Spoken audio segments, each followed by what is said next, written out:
Salut les petits chats! Je suis ravie de vous retrouver aujourd'hui pour une nouvelle vidéo. Donc aujourd'hui on va parler de ma 29e semaine d'aménorrhée, ce qui correspond à 6 mois pleins plus 2 semaines. Donc je suis dans mon 7e mois en gros. Donc tout d'abord les symptômes indiqués pour cette semaine-là sont au nombre de 4. Donc il y a la poitrine douloureuse, les crampes, les coups de mou et les brûlures d'estomac. Donc pour la poitrine douloureuse, moi personnellement, je n'ai pas eu ce symptôme-là cette semaine. Ma poitrine va très bien. Je n'ai pas ressenti de douleur ni de gêne, rien de ce style-là. Ensuite, au niveau des crampes, donc oui, ça par contre, je les ressens bien, surtout la nuit. En journée, je n'en ai pas, mais la nuit, milieu de nuit, début du réveil, mes jambes me font très mal et à peine je bouge, et ben, je vais avoir une crampe au niveau des mollets. Donc j'ai trouvé la technique maintenant pour pas que la crampe vienne. Dès que je sens que ça tire un peu, hop, je les replie, je les lève, je les bouge. Voilà. Mais les crampes, c'est pas très chouette, non. Pour le coup de fatigue, donc ça, je le ressens en fin de journée.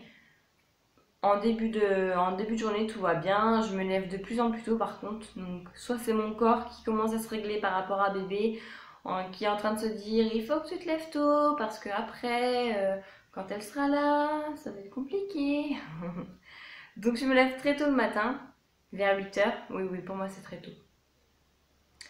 Donc vers 8 h et j'irai vers 5h30, 6h du soir, pouf, j'ai un coup de mou. Je pourrais très bien aller me coucher à cette heure-là, quoi. Et pour le dernier symptôme, ce sont les brûlures d'estomac.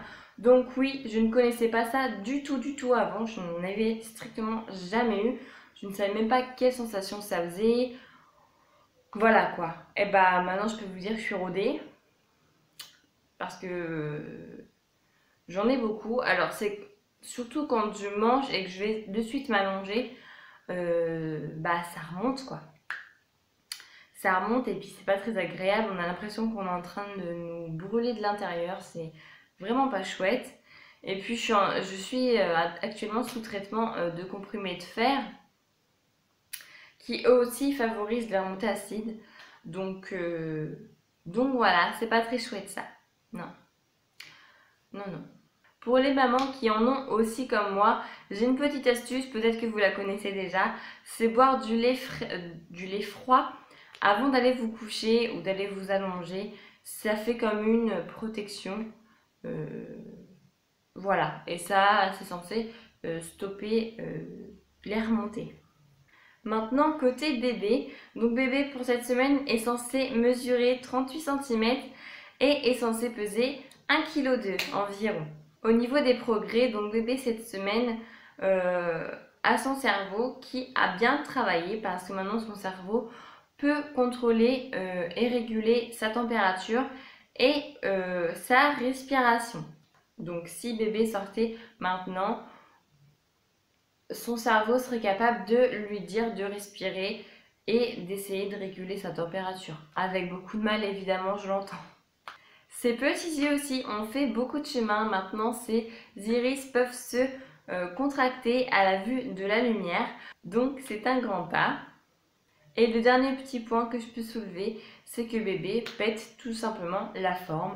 Je la sens très bien. Elle bouge de plus en plus. Ou alors, elle donne des coups beaucoup plus forts, beaucoup plus francs en fait. Du coup, quand elle est réveillée, bah, je le sais directement. Hein. On a l'impression que j'ai un ballon de foot dans le ventre. Donc voilà les filles, c'était tout ce que j'avais à dire sur ma 29e semaine de grossesse. J'espère que ce type de vidéo vous aura plu. Si c'est le cas, n'hésitez pas à la liker et à vous abonner à ma chaîne. Ça me fera super plaisir. Et sur ce les filles, on se retrouve bientôt dans une prochaine vidéo. Ciao ciao!